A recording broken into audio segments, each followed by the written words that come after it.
Mr. Chairman, a lot has been said here about the fear of threats, but what we're concerned about in the scope of this committee is the fear of threats to the American citizens. The reason we use the term weaponization is because it is appropriate. We have so many examples of that across so many federal agencies that were designed to serve and protect the American people and have been used in recent years against them, that it will take us probably 2 years to lay that out. But I just want to focus on one that's been mentioned this morning because the timeline is important.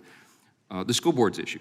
On June 22nd, 2021, Loudoun County parent Scott Smith spoke out at his local school board meeting and he was arrested.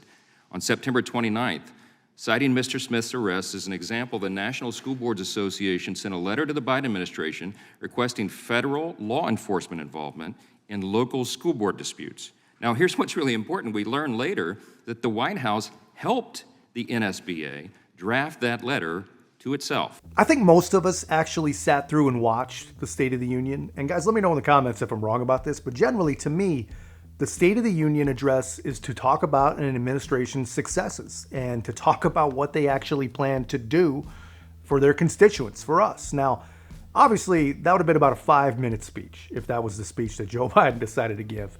And anyone who watched it knows that it was not that. It was not 5 minutes, and it contained really no marketable successes. What he should have addressed were his failures and how we should expect him to recover us, this country, from them. You know, what he should have addressed was the way the FBI and the Department of Justice, along with many, many other state and local governments, are currently trying to destroy, on his behalf, his political opponent. And he should have addressed what he's going to do to ensure that we don't slide any farther into banana land, because that is exactly what we're becoming. But of course, he didn't talk about that because he can't talk about that. Telling the truth and protecting the American people is just not a character trait of the average Democrat. We know this. And we also know, if we know anything about Joe, it's that he is at his very, very best average. So he's never, ever going to address these things. But someone has got to do it. We have advanced, and we also advanced, as you've seen the summary, cuts to some of the agencies that we believe are really overreaching and have been turned in some ways against the American people.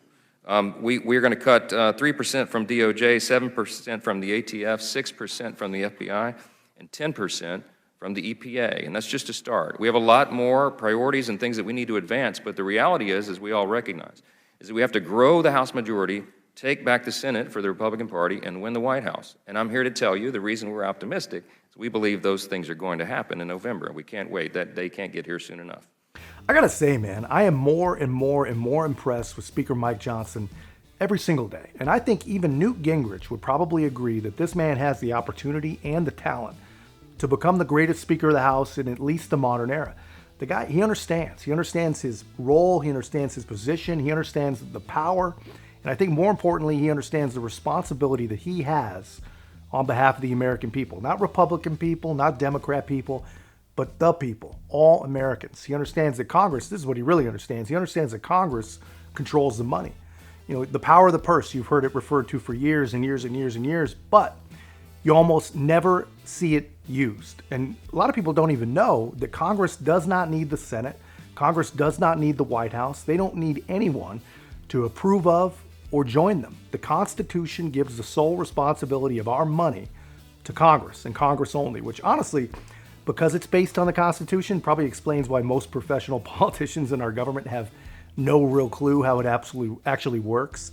And it's probably the thing that will make the average Democrat most angry when they realize that there are serious consequences to the political advantage they've tried to gain by abusing federal bureaucracies and institutions. You know, it should be a pretty interesting wake-up call, but that's just my take, guys. Let me know your thoughts in the comments. And if you haven't already, be a part of our growth. Help us to grow.